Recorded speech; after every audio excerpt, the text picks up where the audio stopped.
I was having a very spiritual conversation with somebody a couple weeks ago, and this person was telling me about how they found God and Jesus, and they're just having amazing things happening. And I just said, you know what? I'll be honest with you. I don't buy it. I can't buy it. I've read the Bible. What am I supposed to believe? Did he really walk on water? I need, and I use this word, proof. I need proof. And I was like, well, no, you got to have blind faith and all. Okay. I just told this word, I'm just being radically honest again. I'm just not there. I mean, I was raised Roman Catholic. I was confirmed. I jumped through all the hoops. But me as a 38-year-old man, I'm not there spiritually. I can fake it. I can say prayers. But if I'm being honest here, I'm not there. The next day, and this, I swear, this is like actually pretty emotional for me to say. I have an app on my phone. We all have on the iPhone. It's called Notes, right? Where I take notes usually for my interviews or maybe my grocery list, something like that. I opened my Notes app, and on the top of my Notes app, it said, Billy, I see you. And I can tell you with 1,000,000% certainty, I did not write that. I did not copy and paste a message or an email. I can't remember anyone in my life ever saying that or ever writing that to me. Billy, I see you. And I'm getting shivers actually right now. I don't know how the hell it got there. It was on my iPhone. And I said, is that the proof that I was seeking? How? And I go like real technical, like, wait, how could it get into my iPhone or whatever it is? And Sheila, I tell you, just I think about that every day since it happened, and I have no clue what went on there. I have an idea. Theo.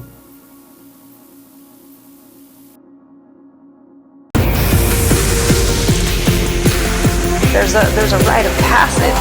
It takes wild courage. Yes. Wild. An amazing guest today. And I have an affinity for you. I've followed you. I have heard you speak and share. Your name is Sheila Gillette with us today. And you channel Theo. And sometimes, like for me and you, we might go, I understand that completely. But a lot of people don't get that. It can be confusing. So if we can just start with, how did this come to be? And I'll just say my way of understanding channeling is that you become, and correct me, I want to hear your way too, you become this sort of clear vessel to allow a pure energy that may be more evolved than we'll say like our understanding on earth as a human, in the human experience. And so you allow sort of this pure energy. And my experience of you is that it's unfiltered as much as possible, because I feel like we all have these capabilities, but sometimes we filter it through our own maybe false beliefs. Yeah, but I'd love to understand that experience for you and how the channeling of Theo came to be. Well, my experience is the channel, Theo, is 12 archangels. So that's where the purity that you speak about. And I was described as a deep trance medium. Channeling wasn't even a reference when I began. I had a near-death experience in 1969, which was the catalyst for my opening. I had a healing in intensive care, and I'd asked God, I said, give me a job, I'll do anything. And when I got out of the hospital, I had all kinds of psychic phenomena happening to me, externally and internally. I heard Jesus speak to me in intensive care as he stood at the end of my bed, and I could hear messages from angelic presence when I got home from the hospital. And then I trance spontaneously and became a direct voice trance medium, which means I move over, being the vessel that you spoke of. I move over and I let them take over my body. There's one spokesman, and they give us messages and information and guidance of how we are changing consciousness now in what is called the fifth dimensionary energy, which is around our planet now. That's why we have so much chaos, because we're changing consciousness. So what I wanted to say is, number one, welcome to the studio. When you walked in, I've looked into you a lot, and I've seen you do your work and seen you in other interviews, and it's extraordinary. Thank you. And I'm very kind of forward and bold, and I practice radical honesty. So I'm going to do that with you today, Sheila. In a past life, or maybe at an earlier, younger Billy, I would be very skeptical. I would be sitting here trying to poke holes in everything that you say and do today. I have matured in the sense that I am open to all possibilities now. And that means spiritually, religiously, and otherwise. I'm not sure what the hell's going on this earth and in this universe. I have no idea. So when I meet somebody like you, I just want to observe today and I want to learn today. So I just want you to know I'm very open to that. And I guess my first question to you would be, you mentioned this near-death experience in the hospital when you came out of that. Do you attribute that specific life event to your powers now? In other words, if you hadn't gone through that and walked in that fire, maybe Sheila would be a totally different woman. Probably, yes. It was a catalyst for my doing this work, definitely. Because 1969, this wasn't spoken about openly like it is today. And so I didn't go in places and say, guess what I can do? It's been an evolution. So I met many people like your former self along the road who were very skeptical, and there's still who are. And I get it. You know, I have that part of myself as well. It's good we have some of that, for sure. But I've just seen for 5 decades now the transformation that people have when they do the work with Theo, as my life is transformed as well. Yeah. I love that. And well, to kind of piggyback on his question, before you had the experience that was the catalyst, and he said, as you said, walk through that fire. Was there any aspect of you that you recall that was also very maybe spiritual, or a little like, I feel connected, but nobody ever showed me what this connection was? Did it sort of ignite that, bring it to life? Or are we talking like, I would have never imagined this would be me today? Well, I never would have imagined doing this in my life. I was young. I had just had a brand new baby. I was going to be a mom. What kept me on the planet and why I asked for a job, I had 2 small children at home and a brand new baby. And I wanted to stay on this planet. And so that kept me going. But over 5 decades, I've been doing this work. So I've watched the evolution of consciousness that I've been talking about. People like yourselves opening up. And yes, I was spiritual, but I believed that Jesus was my friend, not my savior, like many people think about. Not that I didn't. I went to church periodically. I felt comfortable there, but this was more than all of it happening because I had a belief in reincarnation. I had a belief that this couldn't be all there is, this one lifetime. There's so much to do and be and see and have. So I had a belief that we lived more than just once. And so I had those beliefs. And I'd had some psychic phenomena as a kid. I think we all are psychic. Every single one of us, we're intuitive beings. We learn that the moment we're born in this body, we know how, if we're safe or not. We're sentient. We feel stuff in this body. That's the beauty of having a body, to have all those sensory perceptivities. Yeah. And you know, if I may, just one of the things that I if I had to guess and use my intuition as to why that experience happened to you, it sounds like you weren't fixed in your beliefs. You were available to have something move through that you haven't conceived of. And I feel like one of our biggest blocks today is those the fixed beliefs. So if I already got that, I was already told this, then nothing new can move into me. But if I'm available, and it sounds like you were just so, I know there's more. I have the sense. So you were like the perfect, like, let's, that one, go get her. Well, and I asked for it. You know, I said, hey, I want to stay here. Give me something to do. And that kept me going on this path because there were a lot of challenges and have been a lot of challenges along the way. To your point about being skeptical, I've met a lot of skeptical people and done interviews and panels where I was bombarded by skepticism. So, but what kept me going is that commitment, the commitment I made in that intensive care, and just kept me going and doing the work and having the interviews such as this and working with people.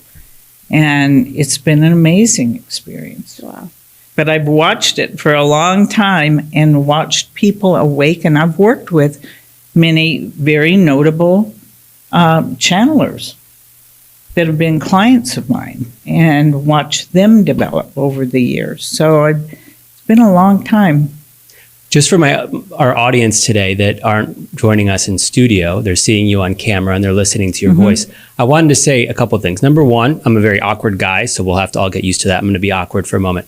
You have these wild, most beautiful, glorious eyes. I mean, you have wild, I'm sure you've seen that. And I mean wild in a beautiful sense. These eyes that are just, as I look at you, just penetrating. And I think that that's very special. And I'm sure when you go out in your personal life, people that might not know who you are or the work that you do, they're like, there's something, there's like, do you see it, Ferrari? There's a little glamour there. There's a little sparkle in your eye, twinkle. Yes. It's something very special. The other thing I wanted to ask you, and I do hope that we get to speak to Theo today. So you're American, correct? Yes. You're American, and you speak very eloquently with an American accent. And then when you channel Theo, as I hope we'll see today, that changes. And to me, like when I first started looking at you, I'm like, that's not something you can fake, number one, unless you're like a Grammy, award-winning, Emmy award-winning actress, or you've won an Oscar somewhere. Number two, when you first started talking and channeling Theo, did that accent just come out and were you shocked? Yes. But I was in a trance state, so I heard it differently. I was aware it was happening at first, and then I didn't remember anything. And then when I heard it, I was shocked. But not at the time. It's hard to describe. I know it's going on. It's like I move over and they just come through. But, and they're much wiser than I am, I must say. I have gotten wisdom from them. My life changed, and to the point of the question of how different am I? I can't imagine who I would be or what I would be doing now if I hadn't done this. I was 24. And here it was, and this has been my whole life. Well, and to speak to that, I want to bring acknowledgement because I'm in a similar world, and this show is called Wild Courage, and you talked about the naysayers or the pessimists or the people that just don't quite believe and want to poke holes in every single thing that you do and pick you apart. And you had that, I'll say, like this soul-filled integrity, because there was an agreement that was made that was sort of like unwavering. I can feel it. I can feel the presence of that. And still, it takes people like you with that wild courage to stand inside of that regardless of what's coming at you, and not to bend your authenticity to make others feel comfortable or to have some type of synthetic acceptance of others. And then here you are, this force that before you even say anything, I think what Billy's pointing to with your eyes is like, we can feel it. And it's a gift just to be in the presence of it. Well, thank you. I do have to say, however, when you said awkward, I feel a little awkward today because I had oral surgery a couple of days ago. And I feel like there's a lisp because I have had this surgery. So I That's apologize. okay. Yeah, We're all We're all going through things in life. Yeah. In your media appearances and your panels that I've watched a lot of, they typically, and you yourself, focus on this great power and the advantages and the positives of that. I was curious to ask you, does it weigh on you, Sheila? I mean, you're speaking to angels. You know things that most of us do not know. You're tapped into another force. What are some of the negatives? Is it ever like, Theo, please, this is just, it's too heavy right now. I'm just trying to buy my groceries and feed my family. I mean, it's got to be heavy at times. Some of the things I hear from clients are heavy because people go through some pretty horrific things. Those were heavy. Working with the angels is not heavy. It's magical. Yeah. I see magic every day of my life, and I look for it. It's fun.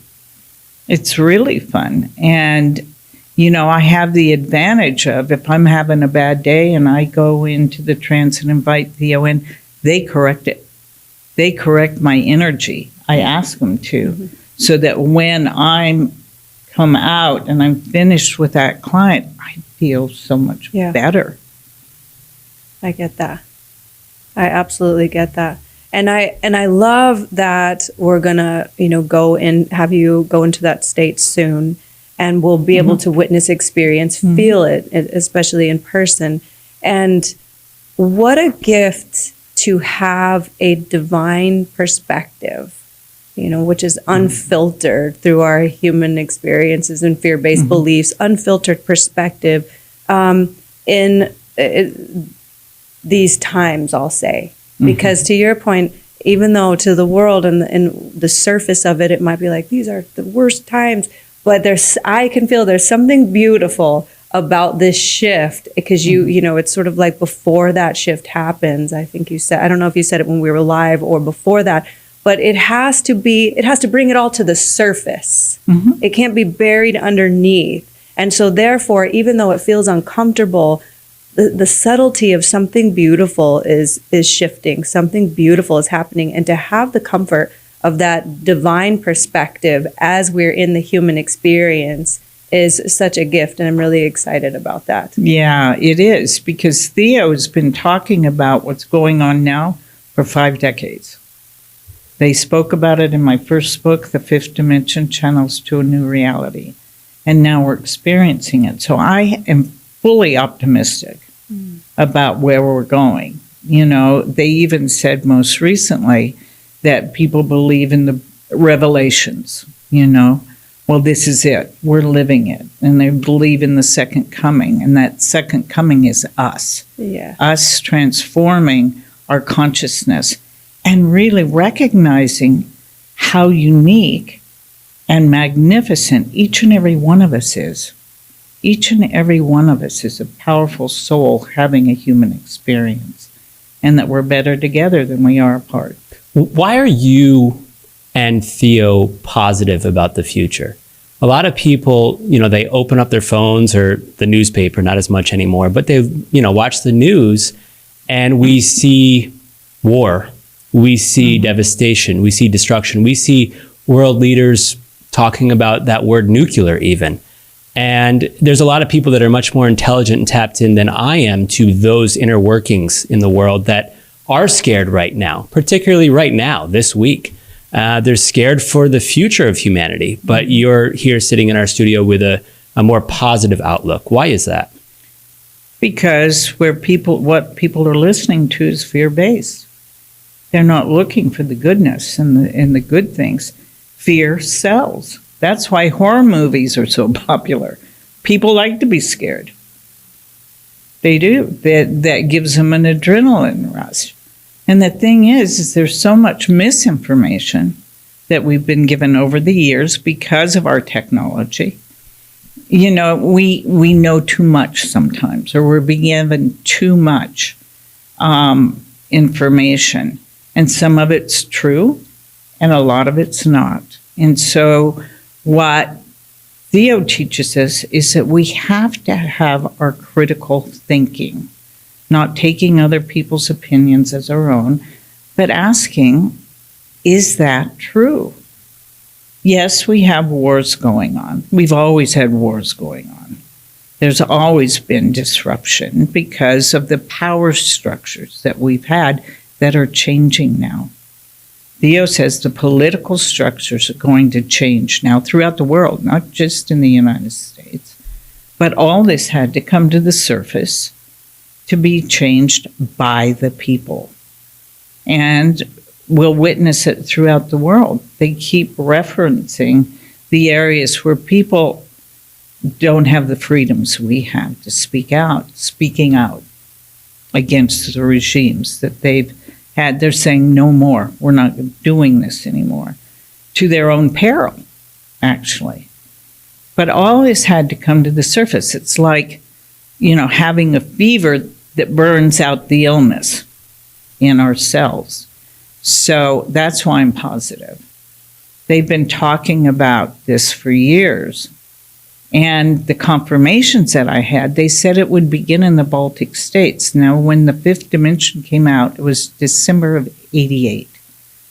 1989, the wall came down in Berlin. And Germany is a Baltic state. Theo said it would start in the Baltic states. And so over the years, I've seen confirmation after confirmation of things that they spoken of. So that's another reason I'm optimistic. There's been too many things that have come true that they've prophesied as I've been doing the work with them that I have no doubt anymore. I really don't doubt them. And when you say they, you're referring to the angels, yes. Correct? It's Theo, just for our audience. When you get these messages about the future from Theo, and this has been happening for decades with you, Sheila, is the message ever directly to you as a human? Like, hey, Sheila, I'm giving you this message. You have a voice. You have power in the world. You need to do something about it? Or is it more like it's out of your hands? We're just allowing you to kind of look into the light, look into the future. Like, do you feel empowered? Like, oh my gosh, I got this message. I need to let everybody know and get on the biggest microphones. That's what I'm doing. That's what she does. I feel like I'm on a lot of microphones. Yeah, when we're in our authenticity, which is devoid of the mask in whatever way, which is to shift ourselves to make others comfortable or to have that perceived acceptance. When we're in our authenticity, the true you, I am a firm believer of it organically is you're doing exactly what you're supposed to quote unquote do to contribute the sense of responsibility. Shift. Yeah, it's authenticity, and that's what I think takes the most wild courage. So, well, interesting you should ask. I'll tell you one story, and then we'll go on. Yeah. In the beginning, when this all started, I got information from the angels about Watergate 2 years before it was all made public. And they pretty much said, so this is what the president's doing, and you should go tell him to knock it off. I'm not going there. I'm not giving that message. But then it was confirmed, and I was like, because when it was given, none of us knew that was going on. And then 16 years later, after I got all that information about Watergate, I met John Ehrlichman, who was in the White House, one of the president's men, and he affirmed everything I got. Wow. Which was, and that's what I mean. I have had so many times that I've been confirmed and affirmed with Theo, the messages that they've given me. Yeah. I don't doubt. What I a divine know. trust. What a gift to Well, walk they the knew earth. I needed to have Yes, don't we all? We all have to be confirmed and affirmed. But it's not that I didn't question, but I'd had so many things that were true that I went, okay, we'll see. Okay, we'll see. And that's kind of the way I've come along. But it certainly built my confidence. I can't wait to hear what the angels, Theo, has to say today, because now we're living in 2024 where we do have microphones and we do have social media. So you don't really have to like knock on the White House's door. We can put things out there and message things that Theo feels is important to the world just from the click of a button, which is much different than it was I know. back I then. found out not long ago that Theo's been on TikTok. Who knew? Who knew? Yeah, and ultimately, Somebody posted something. the way that you speak and the frequency, I can feel the frequency in which you speak. The gift that it offers is there's a ripple effect that also allows other people to move into that feeling of safety. And when we feel that safety, we can step more into that authenticity. But if we're just all in fear, then you're going to eat more of the fear and everybody's going to perpetuate the fear. There's a ripple effect of the fear. But I really find that you and again, what I love that you said is it's not that there was no skepticism. That's so relatable. Like, of course, I'm not just going to believe everything I hear, but I was willing to go get my own evidence. I'm not just blocked. No, I believe this. Well, don't take my word for it. Don't take her word for it, your word for it. Let me go feel and see if this feels true for me. So what I would invite the audience to do obviously you speaking alone, I don't want you to think you need Theo to be such a beautiful gift and of grace. And what a gift that we also get to have this as well. And what I would invite the audience is feel yourself. Like, let's go get our own evidence, check it out. Don't just be so guarded. No, I don't do this. No, I don't believe in this. Well, just where are we going to get? What are we going to get from that perspective? But if we want to really grow, if we want to feel that expansion, if we want to move into the unknown where all the magic really exists outside of who we know ourselves to be, then let's take this space, the sacred space, and allow an opening where we can go feel for ourselves what feels true and then move into that. What doesn't? Okay, great. Keep it moving. Exactly. Because we all have that truth barometer in us. We know when truth is spoken to us because we have a visceral reaction to it. Some people call it the shivers. Some people call it goosebumps or the hair stands on your arms. Everybody has some kind of visceral response to truth, whether you speak it yourself or it's spoken to you. There's something that happens in your body. We're sentient beings. Our body tells us. And if we listen to that, how many people, and most successful people, listen to their gut feelings. That's right. That's what we're talking about. That's right. What's your gut tell you? Is this true or not? It's a gut feeling. It's a undoubted knowing. Yes. So you mentioned evidence and you mentioned undoubted knowing. I'm going to open up myself for just a moment and share just a quick story, something that happened to me a couple of weeks ago. Nobody in the studio, Alexia or Ferrari, does not know this. I have not shared this. I've shared this with one other person. I was having a very spiritual conversation with somebody a couple of weeks ago, and it was about 6 or 7 o'clock at night. And this person was telling me about how they found God and Jesus, and they're just having amazing things happening in their relationships, personal life, financial, career. Okay. And I just said, you know what? I'll be honest with you. I don't buy it. I can't buy it. I've read the Bible. What am I supposed to believe? Did he really walk on water? Did he really turn water into all the... It's like, I need, and I use this word, proof. I need proof. And I was like, well, no, you got to have blind faith and all. Okay. I just told this word. I'm just being radically honest again. I'm just not there. I mean, I was raised Roman Catholic. I was confirmed. I jumped through all the hoops. But me as a 38-year-old man, I'm not there spiritually. I can fake it. I can say prayers. But if I'm being honest here, I'm not there. The next day, and this, I swear, this is like actually pretty emotional for me to say. I have an app on my phone. We all have on the iPhone. It's called Notes, right? Where I take notes usually for my interviews or maybe my grocery list, something like that.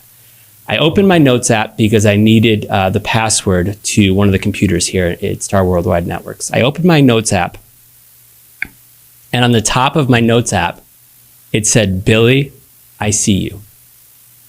And I can tell you with 1,000,000% certainty, I did not write that. I did not copy and paste a message or an email. I can't remember anyone in my life ever saying that or ever writing that to me. Billy, I see you. And I'm getting shivers actually right now. I don't know how the hell it got there. It was on my iPhone. And I said, is that the proof that I was seeking? How? And I go like real technical, like, wait, how could it get into my iPhone or whatever it is? And Sheila, I tell you, just, I'm a pretty black and white, straight up guy. I think about that every day since it happened, and I have no clue what went on there. I have an idea. Theo. And I'll tell you why. I can't tell you the number of people who get a hold of us on our website and sign up for mentoring programs that said, I don't know how this happened, but my iPad went on in the middle of the night and there was Theo. I needed to find you guys. So we've had this time scheduled together. So I don't know. I got so scared, I just deleted it. I deleted the sentence and I tried to act like it didn't happen, but I know it happened. Good. I saw that. That's terrific. That's just a little of your own evidence, right? Yeah. And you're asking for the evidence, and then here's Then the it interesting. happens. Here's the Yeah. interesting thing. No, I'm not ready. I'll delete. Deleted quick. So you are getting. We do get what we ask for. I'm a firm believer. We I do do. get what we call for. But sometimes we've got to reposition ourselves to receive what we call for, right? You And know, so Wayne to allow Dyer that. wrote a book called "You'll Believe It When You See It." I Great saw it. book. I saw something. Yeah, I've had many of those kinds of things happen, as you probably have too. Had some of those kinds of things. I mean, that's the magic I'm talking about. Every day, that can be happening if you just allow it in, and then it becomes fun. I wake up in the morning and go, I wonder what kind of magic's going to happen today. You just gave me one. Yeah. Thank you. Thank you for that. Yeah. And before we do Theo, what I'm being called to do, just because I find this so entertaining and beautiful to be in the space to share it and hear other people's shares, because that's also very validating too. Because if I'm all alone, like nobody knows this happened to me, am I making this up? This can't be real. But then if other people are saying, well, let me tell you this, then you can't run from it as much. But quickly, I'll tell you this story. I was going through a hard time, and I was just out of high school, and I definitely have been through some dark nights of the soul, which served me later, right? It helped me to connect, but I was always very spiritual, very into angels, didn't know why. But anyway, I'm broke, and me and my brother live in Albuquerque, New Mexico, and we're going to go rent a movie. And out of nowhere, this book shows up, and it was like I don't know why it would have been in Blockbuster, but it was called Angel Magic. And I had very little money, but it was like the last few pennies I could rub together. And I'm like, I need to get that book. I felt that really strong, powerful ping. I go get the book. I go in my room, and I do the first exercise that it says, like, okay, here's a list of a few angels. Pick the one that you resonate with the most. And then there was a visualization of go and visualize this angel.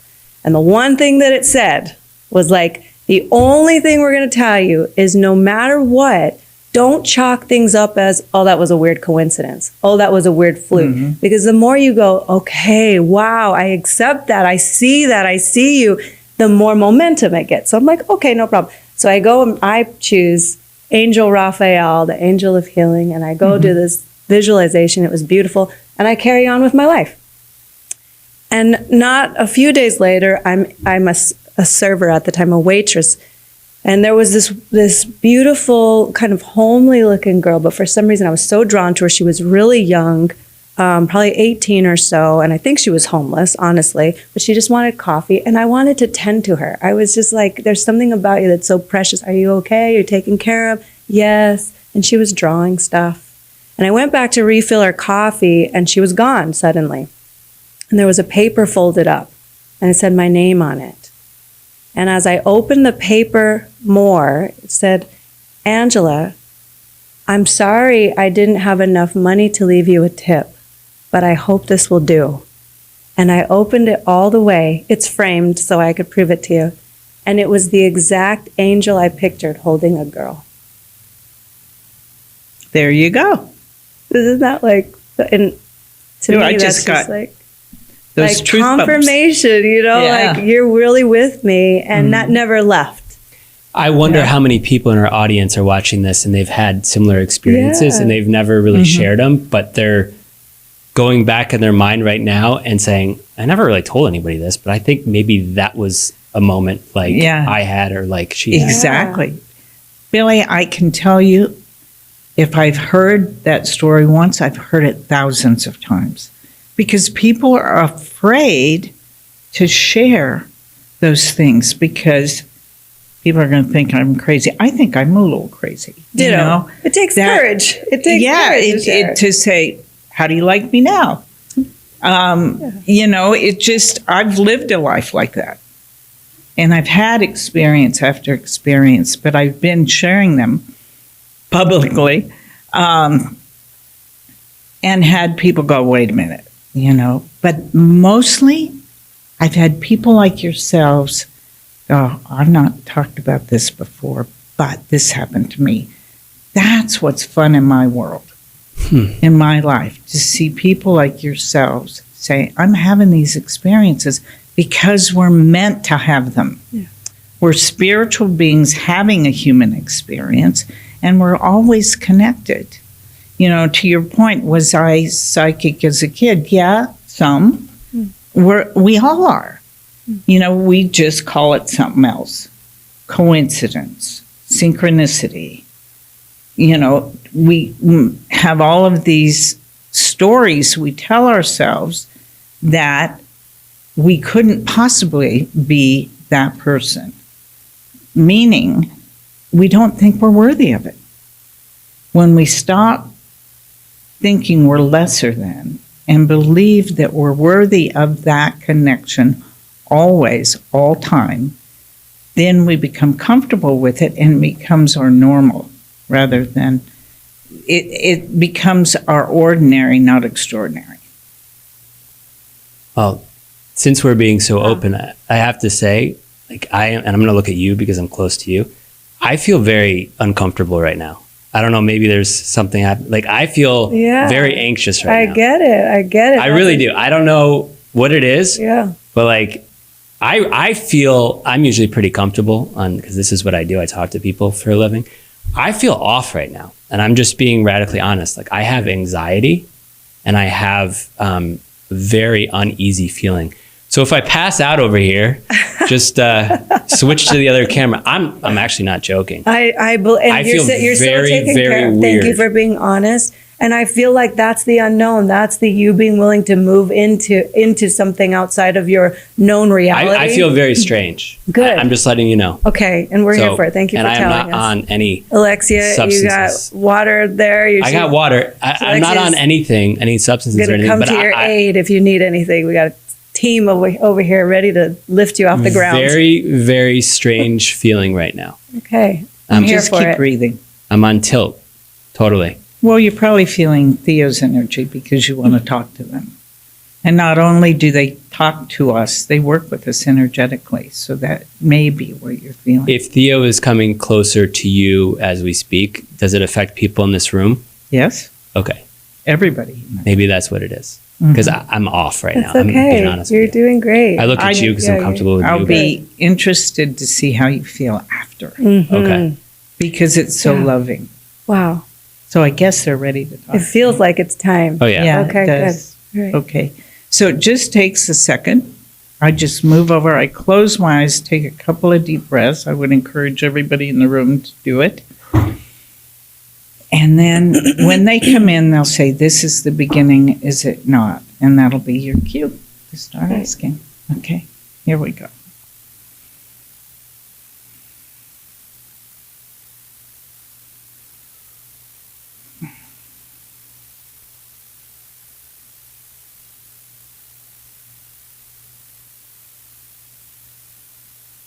It is the beginning, is it not? Welcome. We are appreciative of the opportunity to serve, you may ask.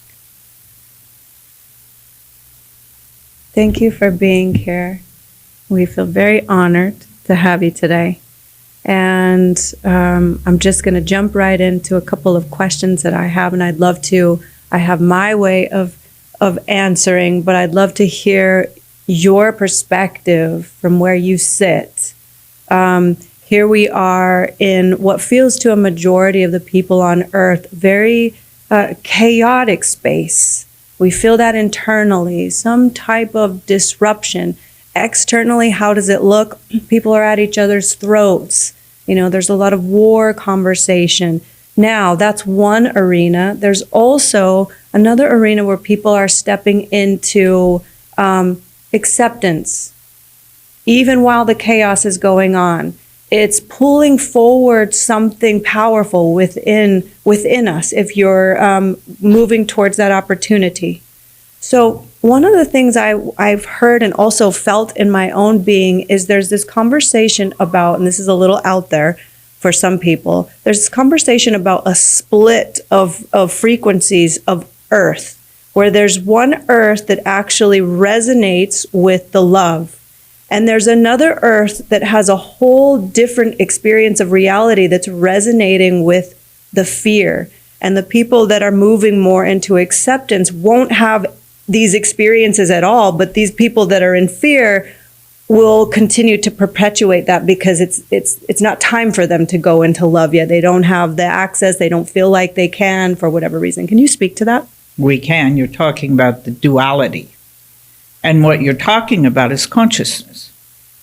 People that hold fear-based, which is the old way of thinking, fright, flight, fear, from the beginning of human existence. This is a paradigm that's changing as we speak in the fifth dimension or fifth density. So you have this vector of time living in the first, second, third, fourth dimensions. There are 12 about the earth that have been a part of that fear consciousness. The new consciousness that is emerging in and through you as humans now is relinquishing, realizing those beliefs that have been passed along for centuries, thousands of years, are being changed now in and through you. So to those that remain connected to that fear-based, will perpetuate that in their lives because it's a belief system that they won't change. No beliefs can be changed. Situations, circumstances, conditions, things that people have experienced in their lives, those won't change. That's history, that's challenge. But the belief about it can change perceptibly. Looking for the gifts and blessings of any challenge in life. Challenge is your curriculum of your life. It does not need to define you. And those who remain curious and open to the understanding that you're more than these physical bodies, and that there is this new consciousness emerging in and through each and every one now. Each unique soul is here purposefully to have a life, has chosen to be here now, wherever they are in the world, for whatever experience they are to have. One cannot judge another's experience, for you don't know what the soul has chosen. But what you can do is love that soul and honor their experience. But out of this chaos will come order. It's like the pregogene theory of the atom. The atom does not break into another version of itself without chaos. It becomes very chaotic, and then it breaks through. And that's what's happening now. And the fifth dimension or density is a new vector of time, multidimensional time, which you will all be experiencing. Some call it the quickening. You may ask. Theo, it's an honor to speak to you, and I am a little uneasy right now, but I'm going to step into this. Humans fear death, should we? Humans fear pain. and the unknown. So the death is not a memory one has. We call it birth to birth, not birth to death, because souls are eternal. It's just a choosing of different experiences. So they fear more the experience of death as being painful. And ultimately, it does not need to be. There are those who process and move through the relinquishment of their body with ease and grace, and others who resist it and have pain and fear. So if one is fearing death, most often they're fearing life as well and not living fully in it, but holding the fears and beliefs that hold them back from being all they can be. You may ask. If we may, I'd love to speak to, oftentimes when we're in fear, which many people are today, it's not necessarily a conscious awareness that we're in fear outside of this isn't a good feeling, but I've made the best of this. And now that you're saying that there's chaos because there's something about to shift, without sounding too dramatic, it does feel like there is a bit of an urgency to step into a deeper truth, which is love, whatever that might be. And in a world where people are obsessed with their phones and the pings and the dings and the noise, it's almost too noisy for the peace. So what could you advise for people that helps it to be simple and feels like it's like, okay, I can step into that, and that feels like something I resonate no matter where you are in the world? What could you advise that has people have like a limb to walk into that truth? Meditate. Do a meditational practice, quieting the mind, and turn everything off. It's urgent. Yes, for people it's urgent. Some feel more urgency than others.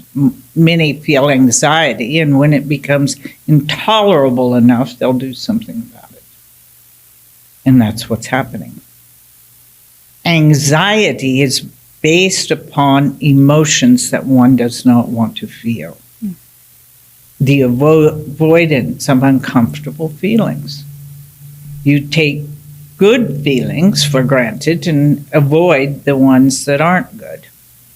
And that brings anxiety, for it's unexpressed in you, such as grief, anger. Underneath anger is grief and sadness. Those are uncomfortable. People don't want to feel that, but no emotions are why you're here in these bodies, to experience them. It's like a rainbow. There's a spectrum of emotions in different intensities.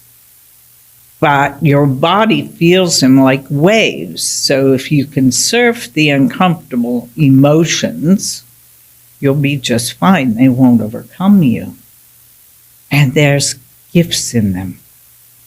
There's gifts of good health. When you don't repress your emotions, you let them be felt, then you're free of that energy in your nervous system. So meditation is a key role in quieting the body and the mind. You may ask.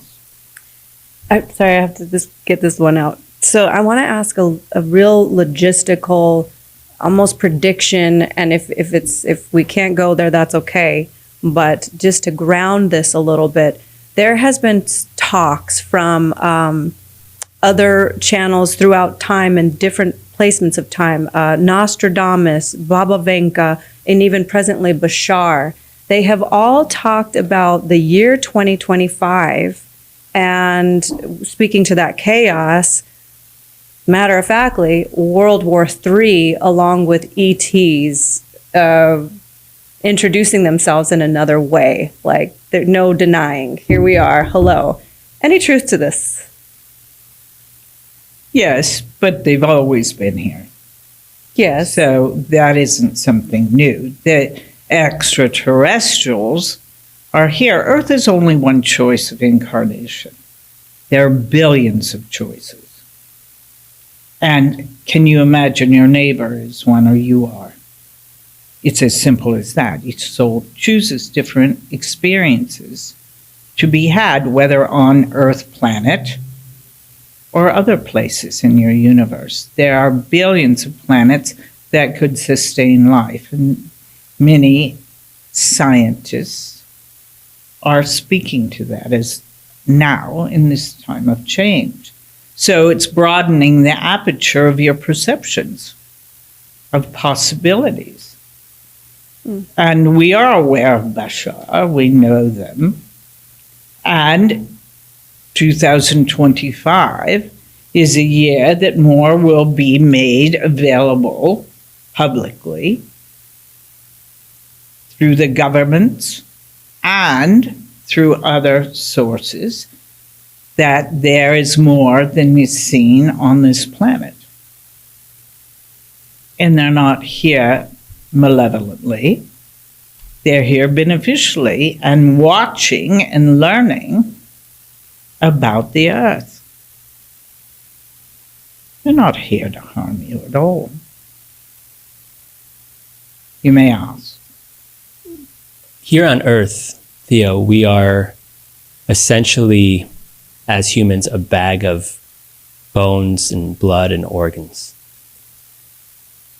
Many people speak about the soul beyond our physical being, and I'm going to assume that I'm speaking to you not as somebody that's in my current form, my current state. What is that? I mean, when you go out through your days, and I don't have the vocabulary to really understand your perception of how the universe is working, but when you go out through your days, is it just a soul? My understanding is you're not a physical being. No. What are you? We're energy, we're vibrational frequencies, just like you are. Everything is energy, and vibration, and frequency. You've just been encased in a human body, but it's vibration and frequency as well. And the energy that is you, the soul that is you, is eternal. And this is just a period, a blink of an eye, as you might say, in time, where there's no time. Everything exists in this vibrational frequency stage. So what you have as time in your linear existence is moments, hours, weeks, days, months, years. Yes, because you have a calendar. Before that occurred, and there were watches, and there was, speaking of linear time, that you use as a construct to live your lives, you had day and night. And you lived in that. You slept in the dark and did your tasks in the light. Then there was electricity that's always around you. It's always been on this planet, that an innovator learned to harness for its usefulness in the human existence, and now your nights can be days through electricity. Your communication, of which you were asking about previously, has evolved in the last less than 100 years. And now you take it for granted. And this will keep innovating. And communication, to your point of the chaos in the world, there's always been chaos in your world and disruption. But now you can know about it within an instant because of your technology. So you think it's more. That makes so much sense. It's not more, it's just you're more aware. That makes so much sense. Yeah. You may ask. Okay. I have a kind of a personal experience question, and I'm dying to know. I haven't really even spoke this out loud except to the people that were there at the time. This was very recent, and it's such a phenomenon. My brain has such a hard time going, what the heck was this? I've had a few phenomenons in my life, more spiritually based, other dimensions, but here it was very physical. So I'm in Sholo, Arizona, where my parents have a beautiful cabin. It's beautiful, sacred space. It feels very sacred there. Where my mother and my mother did most of it, built a labyrinth. For those of you who don't know, it's a prayer space. A lot of times it's rock circling, and it has become very sacred because we've put a lot of intention inside of that. So the room that I sleep in is right by this labyrinth. And it was in the middle of the night or early hours of the morning. This would have been maybe 4 a.m., pitch black, 4:30, something like that. I'm with my dog, so this is validating that I'm not making this up. Right outside the window there, I hear what could have been an animal at the time, if that's all that it was, but it sounded like a screechy roar. I wasn't afraid, I was confused. Like, I've never heard this sound before, even out in the wilderness. This is bizarre. Followed by, right where the labyrinth was, 3 notes, like a flute, like dun, dun, dun. And my dog's buzzing around the room. And my mom recently bought a flute, so I called her, even though she was fast asleep, and I was like, are you in the labyrinth playing your flute outside my room? And she was like, what? What are you talking about? And then life goes on, but I'm like, wait, life can't just go on. What was that? Any idea, any insight? What we would say, it got your attention, didn't it? Yes, it did. And you set a sacred space Yes. for sacred experience. You called it in. Okay, I'll take it. It's guidance that is ever present around you, knowing your thoughts, your words, your asks, and in the asking it is given. And things come in such a way that you cannot discount them, so that you can learn to build trust by these messages that are being given you. The evidence and the confidence, Yes. like we discussed. And to call in more. And to call in more. I love that. I love the simplicity of it and the confirmation of it. Yeah. Yeah. Wild. Until it becomes your ordinary. It's still exciting. Yeah. It's Remaining curious is what we ask of you. That's where growth is. Yeah. You may ask. Amongst religious humans here on earth, they use a phrase, and I see it all the time on social media. It's God's plan. And what that means to me, God's plan, that everything that happens in our lives, whether they be major incidents or just minor ones, it has all been predetermined. This has been illustrated recently by the assassination attempt on President Trump, and it's something that I'm struggling with in my life. He said that, yes, I just turned my head just a fraction, and the bullet went through my ear, and I believe God saved me because I have a duty to serve this country. Where I struggle with, as you know, Theo, there was a gentleman that had a beautiful family, was a fireman, and he caught a bullet and he tragically died. So as somebody that is not as spiritual as you, Theo, and is not as deep, I can't square that. How can we have God's plan when he takes an innocent soul, and we have God's plan that President Trump just moved his skull just a fraction?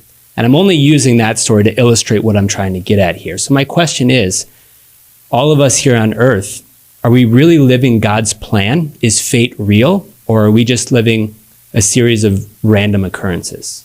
We would say that each soul chooses their path. And who is God? God is you. You're a reflection of that embodied. And God is a solid state of unconditional love. So God has been given attributes beyond and then attributes below, meaning positive and negative. Yes? But it's the individuals that create those experiences. We would say the soul plan, the soul intention. Each of you have come with a blueprint of learning that you want to achieve embodied. And those opportunities come in varied ways. The soul who chose to leave that embodiment in that experience had a greater purpose in the teaching and learning for those around them, those close to them. The learning is never only for one. But those experiences can be manipulated to a greater purpose outside the self, giving the power away, the individual power of each soul. If you could see yourselves as we see you, there would be no discontent and there would be no question to the power that you have.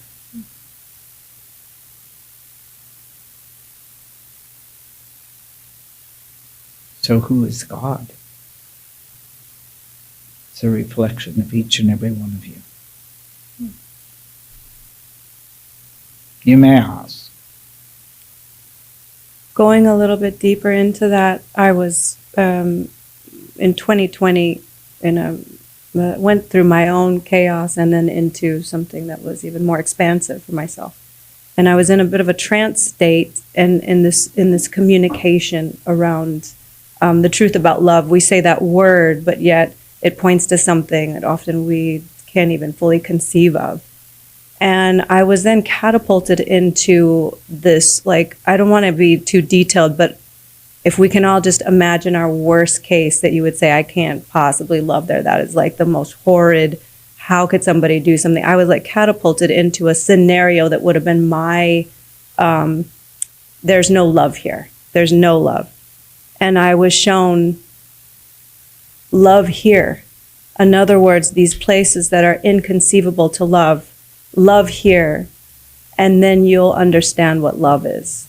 And until you can love there, you don't understand what love is. And what I'm hearing you say is that we have come to this place where we've been taught to categorize things in this is good, this is bad, this is right, this is wrong, you are good, you are not good, I love you, not so much you, I don't know what happened to you, you're not lovable. And that's really the prison. But when we get what you said, it's like everything is in such divine order that it all deserves this divine acceptance and love. And maybe the human brain can't fully understand that. But that is when we walk into that other level of consciousness. And I'm putting in my own words only to, I would love more than anything for you to put that in your words. So you're correct. We encourage all of you in any circumstance in which you're reactive to, what would love do here? Because those who hurt people are easily hurt. And those who bully have been bullied. Those in pain act out, react out into life. And so what is necessary in that is more love, not judgment, not punishment, but more love. And that's not easy to do in your term. When more love is given into those situations and circumstance, transformation happens. And that is unconditional love. And how do you do that? Give it to yourself first. For you cannot give what you do not have. Yeah. You may ask, wanted to ask you, Theo, about something that is a necessary evil here on earth, and that's money. It's our financial means. And I wanted to get, and it influences us as humans so much because it gives us the ability for safety, for security, to eat, to have shelter, to travel, to see the world. But it's something I often think about because there's a lot of people in this country and on this earth that don't have the financial means, that are really struggling. The way our system, the way our society is set up by currency, essentially by zeros and ones and paper and gold, how do you look at that? I mean, is it something where you say like, oh, you little children down there, why did you set yourselves up like that? Or do you see financial means and money as a necessary evil and we should really own it and step into that? We don't see it as evil at all. Money doesn't have any energy in and of itself. It's what you give it. It's only a means of exchange, energetically speaking, for goods and services. Yes? But it's what beliefs that hold in each and every one that gives it its power. And first and foremost, it is a change of consciousness necessary in each individual in their lack beliefs about money and where they occurred. What belief do you hold about money? Money won't go where it's not loved. And what we mean by that, it's just resistance to a belief of a lack of worth, of being worthy of it, and receptivity. So what's important in each individual is, what are your beliefs about money? Where did you adopt them or create them? In what situation and circumstance? And how can you change that belief of knowing that you're worthy of the abundant life you want to live? So it's an internal process, not external. And the belief may be that people with money are bad and people without are good. It could be as simple as that belief. But it's usually more than that. And so it's coming to terms and changing the beliefs individually that you hold about money, that is, the blockages you have or don't have. But in this certain consciousness about the earth now, those who have an extreme amount of money believe they deserve it. But many of them who have inherited it may hold the belief that they're not worthy of it and then fear daily they'll lose it. So it's the same issue. What beliefs do you hold about money? And if it's a belief of lack and of worth and lack therein, change it. You're the only one that can. So it's not an external process, it's internal, it's inside out.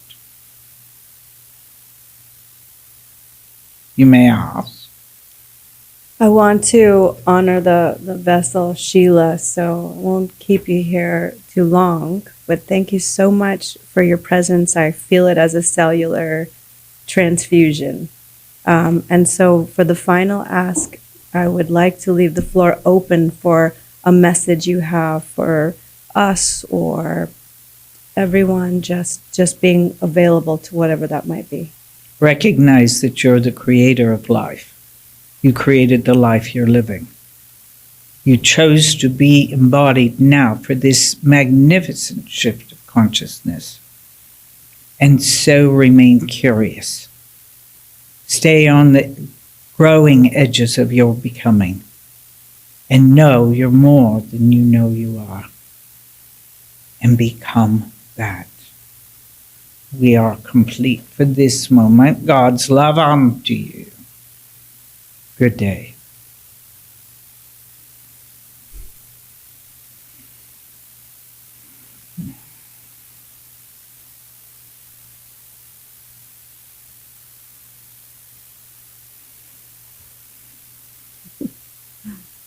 Theo's a very serious group of angels there. Wow, that was extraordinary. Thank you. I felt the love I feel a little better. through Actually. the power of that. You back in your body? Yeah, I feel better. Oh, good. Weird. Yeah. I don't know what was happening earlier, but I feel better now. I'm you, calmed you down. look like it. Yeah, that was incredible. How do you feel when you channel, when you come out of it? Are you relaxed? Are you tense?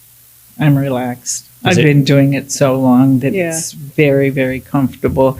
And like I said, I trust Theo implicitly. And what I do is I ask him to balance my energy. So when they come in and I come out, it's like, thank you. Like constant Yeah. healing. Uh-huh. I've never experienced anything like that, and I hope our audience really honored that time and space. It was beautiful, Sheila, that you came in today. I do want to give you a chance to talk about yourself, your website, your books, and everything. But before we do that, I had to ask, and I was jotting this down as you were channeling Theo. You as a woman, just Sheila, how do you view your own death now? Knowing what you know, the angels you spoke to, how do you view it? You know, I'm not afraid of it. I'm really not, because I had a near-death experience. I went through that. That's what opened me up to this. So I know there's more than just this. That I had a choice to leave, and I chose to stay. So I faced that already. So I'm really not afraid of it at all. I just know that I'm going to keep creating daily, because every day is a new life. Every day is a new creativity in me, through me. Life living through me, for me. That's another thing. People think life's happening to them. No, it's happening for them. So when I learned that lesson, it makes life more palatable for some, let's put it that way, because it is chaotic out there. And there's times you just go, wish we weren't doing this. But, you know, knowing that each day I get to choose how I'm going to be that day. Yeah. And what I'm going to let in and what I'm not going to let in, and how I'm going to view it. If I'm going to get all involved in fear, that doesn't do me any good. Yeah, I live in what if something wonderful is going to happen instead of what if something really bad is going to happen. I love that. And in my life, I've lived long enough to know that when holding that state of thought, it's been a pretty good life. So I encourage other people to live from that perspective. So beautiful. And I'll say it, asktheo.com. Yes. For everything you need to know. Exactly. Everything's there. All of our books, all our mentoring programs. And if people come there, we have a gift for them. We have a guided meditation by Theo. If they just put their name on the email list, and that will be sent digitally to them. Perfect. Wow. Thank you so much. What an honor. What a gift. Oh, So thank you grateful for to have having you. me. Yeah. I really enjoyed speaking to both of you and having Theo come through, and thanks for the invitation. Thank you, Sheila. You're welcome. Unbelievable. Thank you. Wow. Whew. I So swear to good. God, I thought I was going to pass out there for a couple